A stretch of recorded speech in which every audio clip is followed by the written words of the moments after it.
Endurance is usually not an issue for me, but my top end power is pretty lousy. So my question is, do I decrease the effectiveness of a sprint workout if I follow it by an hour of easy endurance riding?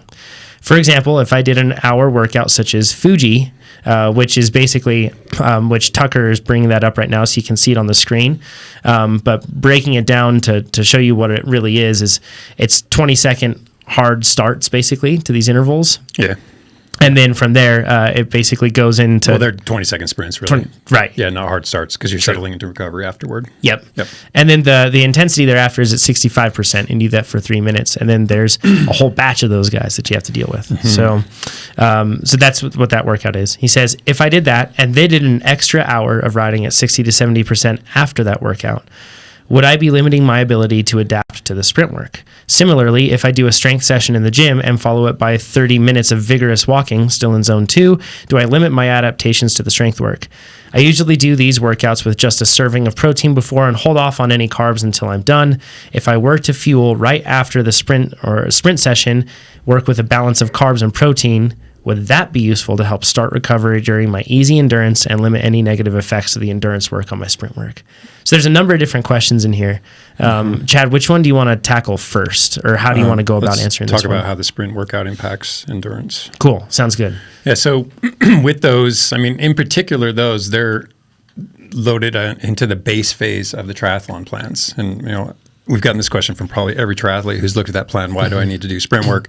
They're not strictly sprint work. I mean, they are sprint intensity, but we're not trying to improve a triathlon sprint. Mm-hmm. It's not the intention, not at all. All we're really looking for is to simply increase pedaling power. Mm-hmm.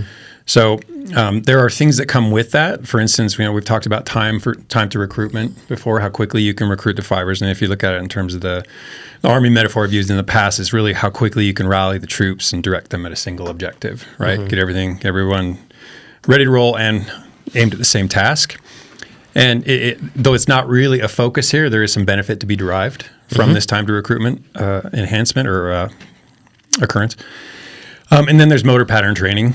So again, to the Army analogy, is how well you can rally and direct the troops. Mm-hmm. So, you know, face them at one thing and do it properly. And there's different components of that. So there's a practice component where we really want to ingrain proper habits, emphasis on proper. We're not just looking to spin the pedals faster or, you know, whatever. We're looking to do it exceptionally well.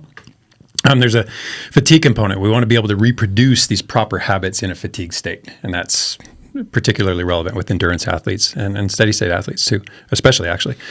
Then there's an educational component. So it's an opportunity for you to learn, you know, how often can I do an effort that's this hard? Just how hard can I do a 20-second effort and expect to be able to repeat it with some consistency? Doesn't really apply to triathlon training. It's more of a mass start sort of application, but it's still a potential learning effort, not that you'll apply it in a triathlon. There's some anaerobic capacity benefit to be derived. And again, it's not really what we're after, but improvements in anaerobic capacity can influence FTP. I mean, FTP has a large anaerobic component. So it just means you have to fuel differently to exploit it, but it's there and it's usable and it's beneficial.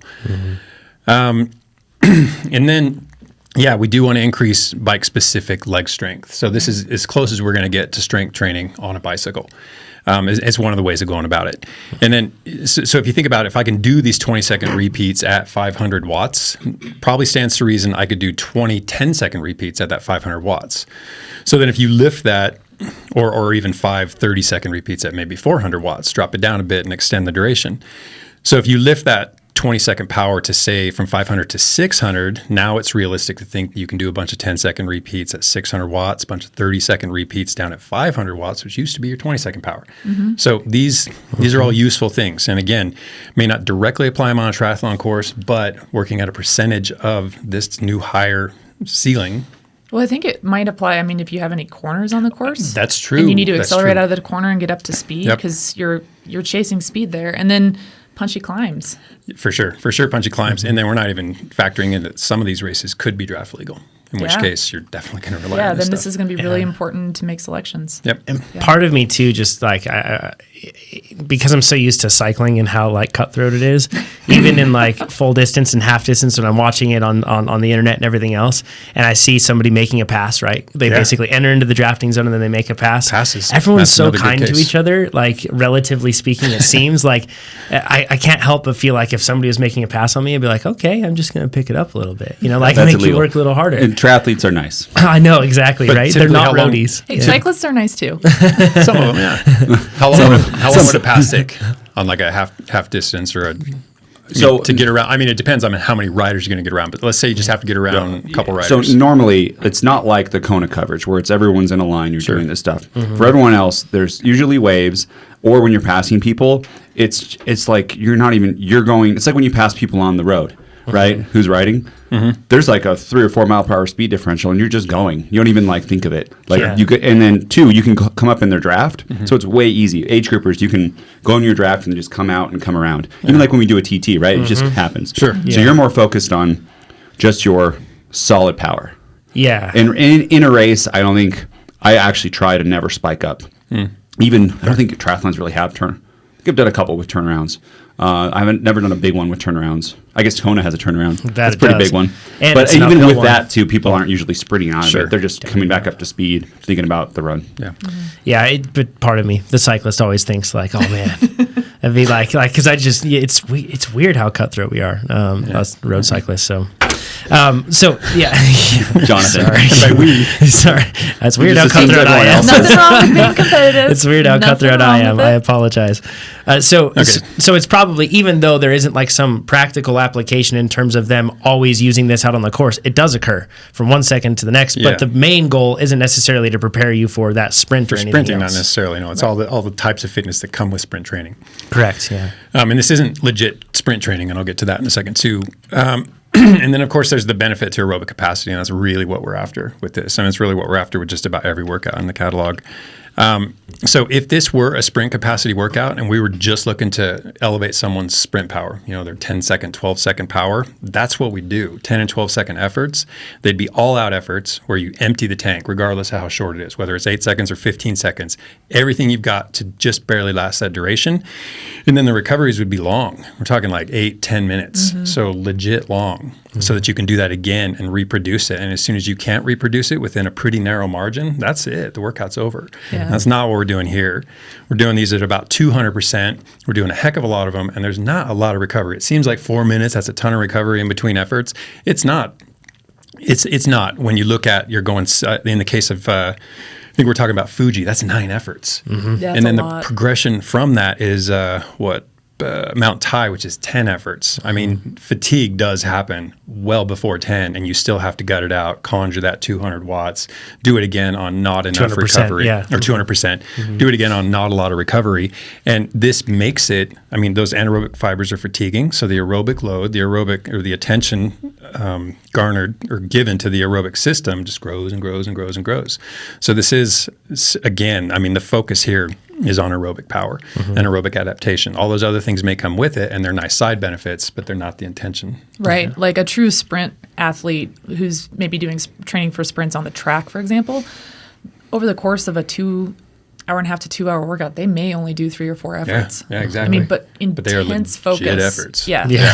They're Full efforts. out. Right. And contrast that with 9 efforts within a workout. It's a very different beast. Very different. And within Yeah. an hour workout. Yeah. We're packing it in there. So Yeah. clearly different objectives than Right. just a sprint workout. Yeah, it's still an aerobic workout. It may not look like it, and the efforts may not be strictly aerobic, but the benefits we're looking for are aerobic. Yep, absolutely. Largely. Cool. So with all that in mind, the goals of these workouts are many, as I just illustrated, but they don't include sprint capacity. If you do want to address sprint capacity, you'd be better off looking at workouts like Burling or Detling, maybe Charing, because even Charing pushes up to 6 sprints, and that's when we're starting to cram kind of a lot of work in a single hour.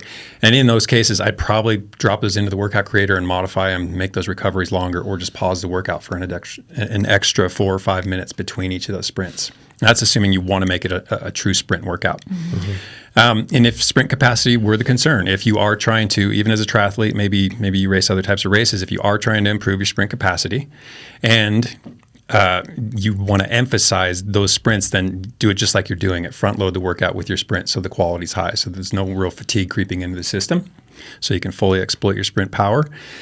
If end of the race power generation is a concern, you need to have a strong finish, then backload the workout, put the sprints at the end, see what you can conjure when you've got an hour's worth of fatigue in your leg or longer. And then, of course, if in mass start situations, you sprinkle throughout, use them liberally because, as we all know, as mass start racers, you sprint a lot. Mm-hmm. Yeah, and sometimes they're full gas right in the midst of a race or even the start of a race. Start of a race. Yeah. It happened a few times to me. Yeah. Yeah. I've made that ill-fated move. So, but in this case, it may seem, and even maybe not in the case of sprint workouts, but it seems like they're conflicting cell signals, right? I'm asking for strength on the one hand, but I'm an endurance athlete. No, this is still an endurance workout, and these are still endurance efforts. Got it. So like what we were talking about last week of cell signaling and everything else going through that whole process, or maybe it was that the week before. Jeez, I don't know. I apologize. Week before, but talking about that, this is a situation where we're kind of pulling on the same strings. We're not necessarily crossing. Yeah, you're not in the gym with the big squat bar on your back, moving at a really slow rate and doing 5 to 10 reps and calling it good. I mean, we're doing hundreds of revolutions in a minute, potentially 100 revolutions in a minute, more if you're sprinting quickly. So imagine doing 100 squats in a minute. It'd be pretty crazy. Well, yeah, doesn't happen. Wouldn't be much weight on the bar, I'll tell you that much. Yeah, for sure. Yeah, exactly. And it'd be very much endurance. Yes.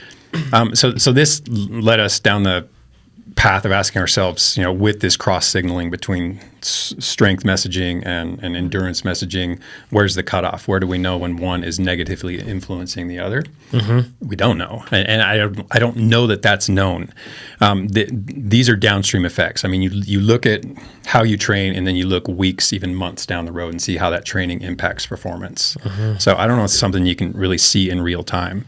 Mm-hmm. When we talk often about the AMPK or AMPK signaling and the mTOR signaling, it's really, if you want to simplify it tremendously, it's just, will the body eat or grow itself?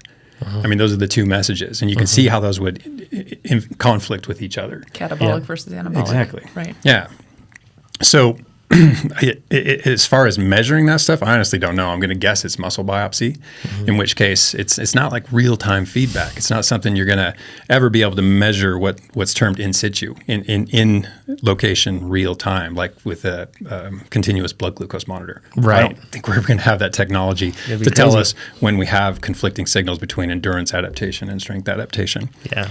There might be correlates. There might be surrogate markers that can be used, like we use blood lactate to tell us about our blood pH, that sort of thing. But when one signal overrides the other, when exactly that happens, I don't know how we're ever going to figure something like that out. Because that's never going to be practical. Because that's kind of the root. Like in this case, getting back to like Todd's like main question here that we have of like his question of like, will the endurance afterward adversely affect the sprint work? That's what we're really talking about. That cross signaling. That's this is kind of the crux of that question. Exactly. So ostensibly these look like strength workouts, but again, it's still aerobic work, and really it if you look at it in terms of just the force necessary to even turn over at 200% FTP, that's nowhere near what it takes to push up 200 pounds loaded on your back. It's a very different rate of contraction, very different amount of force being doled out. So it's not the same thing. So really, this add-on endurance that he's tacking on to the end of an already aerobic workout is just complementary aerobic work. Yeah. It's just furthering the aerobic There's request. money in the bank. Yeah.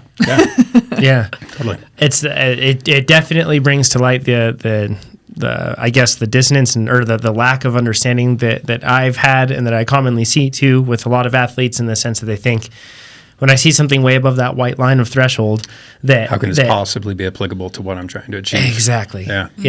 Yeah. And the fact is, it's not quite when you look at it with the example of strength training over here, it really starts to show you the fact that they do differ quite a lot. Think in terms of downstream effects. What's happening right now during this workout is a very different demand than what I'm going to face on the race course, but it's going to impart benefits later on that will make me a faster, steady state rider. What I think about is how hard I'm breathing. So if you do like a sprint, that's like, it's aerobically driven, and just a long one, afterwards you're like, then go in the gym and do like 3 squats, you're like, not breathing hard. Yeah. Like, that was hard. But You it's might be really shaking. hard. Yeah, You might be exactly. shaking. You might breathe a little bit, but and especially if you hold your breath. But other strength training stuff, you go through it, it's like, you're not breathing that hard. And then you're breathing like you want to die. Like it gives you a sense of which one's aerobic and which one's Exactly. not. Big aerobic stimulus. I mean, if you're gasping for air, safe to say you've challenged your aerobic system. Yep. Right. Yeah. Good. That's thanks for the breakdown, Chad. Hey, Yeah. you're welcome. Put everything in my job. perspective. That's it. If you like this video, make sure you give us a thumbs up. If you didn't like this video, you can give it a thumbs down, but let us know what you would have done differently in the comments below. If you want to see more of these videos, make sure you subscribe to our YouTube channel. And if you want to become a faster cyclist, check out TrainerRoad.com. Do it. If you think I have better hair than Jonathan, give it a thumbs up. If not, leave a comment. My hair is better than his.